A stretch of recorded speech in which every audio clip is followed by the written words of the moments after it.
멸공. 안녕하세요, 우짜라공입니다. 민주당이 드루킹에 이어 또 한 번 똥볼을 찼습니다. 이번 사건은 민주당이 송창진 전 공수처 부장검사를 위정 혐의로 고발하면서 시작됐습니다. 당시 송 전 부장은 국회 법사위에서 이종우 전 대표 관련 증언을 했고, 민주당은 이미 언론 보도가 많았는데 7월 10일에 처음 알았다고 한 것은 거짓이라며 그를 고발했습니다. 그런데 문제는 이 사건을 공수처가 직접 수사했다가 해병 특검팀으로 넘기면서 판이 완전히 뒤집힌 것입니다. 특검이 들여다보니 공수처 내부의 오동훈 공수처장, 이재성 차장, 박석일 전 부장검사 등 핵심 간부들이 모두 수사 대상이 되어버렸습니다. 즉, 민주당이 쏜 화살이 되돌아와 자신들이 가장 아끼던 사냥개들의 목을 겨눈 상황이 된 것이죠. 문재인 정부 말기에도 적폐청산 명분으로 특검을 돌리다 결국 그 칼날이 청와대 내부로 돌아와 버린 적이 있었죠. 이번도 똑같은 구조입니다. 민주당은 위정 프레임을 이용해 정치 공세를 하려 했지만 그 결과는 공수처 자체가 피의자 집단으로 전락하는 자멸이었습니다. 정치적 수사를 시킨 정당이 법적 책임의 수사를 받게 된 아이러니, 정권의 방패로 만든 공수처가 정권의 목을 겨눈 칼로 변했다. 이 한 문장으로 정리가 됩니다. 사태의 중심에는 오동훈 공수처장이 있습니다. 그는 민주당이 가장 신임했던 인물로 윤석열 전 대통령을 상대로 한 각종 조사에서 정권의 충견 역할을 맡았던 인물입니다. 하지만 지금 그 충성이 자신을 감옥 문턱까지 몰고 가고 있는 현실이죠. 민주당이 고발한 사건에서 자신이 피의자 신세가 되는 역설이 벌어진 것입니다. 윤석열 대통령을 겨누었던 칼이 오동훈 본인을 찌르고 있는 거죠. 충성의 끝은 배신이었다. 정치사에서는 이런 토사구팽의 사례는 흔하지만 이만큼 노골적인 예는 좀 보기 드뭅니다. 하지만 문제는 오동훈이 그렇게 호락호락 무너질 인물이 아니라는 점입니다.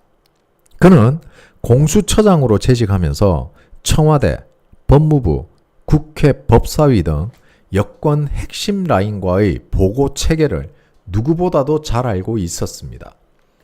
윤석열 대통령 수사 당시 외압 지시가 어디서 나왔는지도, 누가 어떤 식으로 사건을 덮으라고 했는지도 그는 모두 알고 있을 가능성이 높습니다.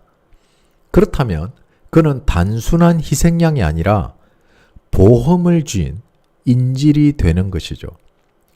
이 보험은 세 가지 형태일 가능성이 있습니다. 첫째, 지시라인 문건인데 수사보고서나 결재라인, 기록 등 실제 외압을 입증할 문서들이죠.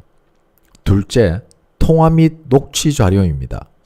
정치권이나 청와대 관계자와의 대화 녹음 같은 거죠.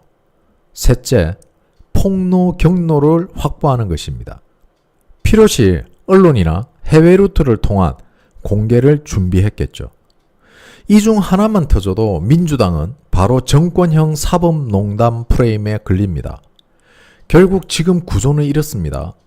민주당은 오동훈을 버리면 선긋기가 된다고 판단하고, 오동훈은 나만 감옥에 갈 순 없다는 생존 본능으로 맞받아칠 것이라는 예상입니다.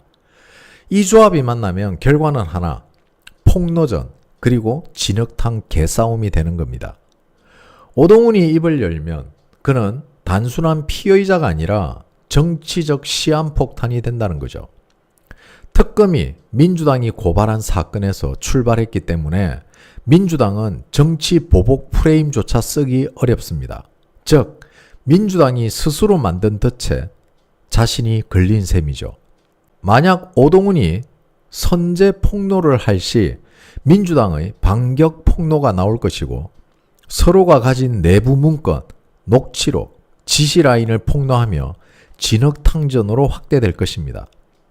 또 하나 공수처의 붕괴입니다. 민주당의 사법적 책임론, 즉 공수처를 만든 책임론이 급부상할 겁니다. 공수처는 사실상 정치적 도구였다는 인식이 굳어지겠죠. 그 후 민주당 내부 균열이 본격화될 것입니다. 친명계와 비명계가 누가 외압을 지시했느냐를 두고 서로 공격하겠죠. 공수처 사태가 이재명 책임론으로까지 비화될 가능성이 높아지고 나아가 이재명 재판 속행하자로 싸울 수도 있습니다. 왜? 그게 바로 친명계의 가장 큰 약점이기 때문입니다. 이번 사건은 단순한 수사 충돌이 아닙니다. 이건 민주당이 만든 사법 권력 구조가 스스로 붕괴하는 과정입니다. 오동훈이 끝까지 침묵하면 그는 토사구팽의 희생양으로 남고 입을 열면 민주당 전체가 무너진다는 거죠. 결국 이 싸움은 이렇게 정리됩니다.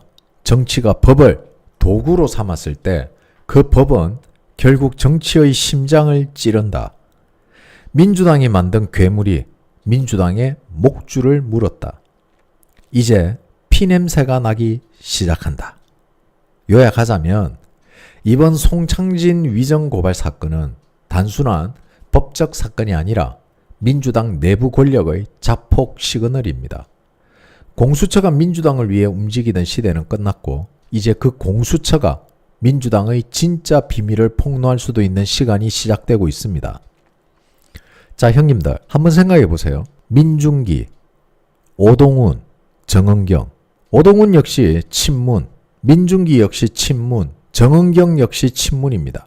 지금 현재 민주당에 친명보다 강한 친문 세력들의 추천으로 인해서 임명된 이들이 친명의 공격을 받고 하나씩 제거되는 모습입니다.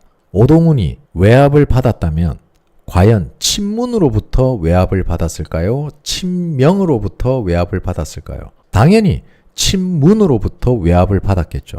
이제 어떤 내용인지 이해가 가십니까? 결국 세력으로 이길 수 없는 친명이 친문을 하나씩 제거해 나가는 과정이라고 생각하시면 됩니다. 싸워라. 개같이 싸워라. 죽도록 싸워라. 이기는 편, 우리 편. 멸공.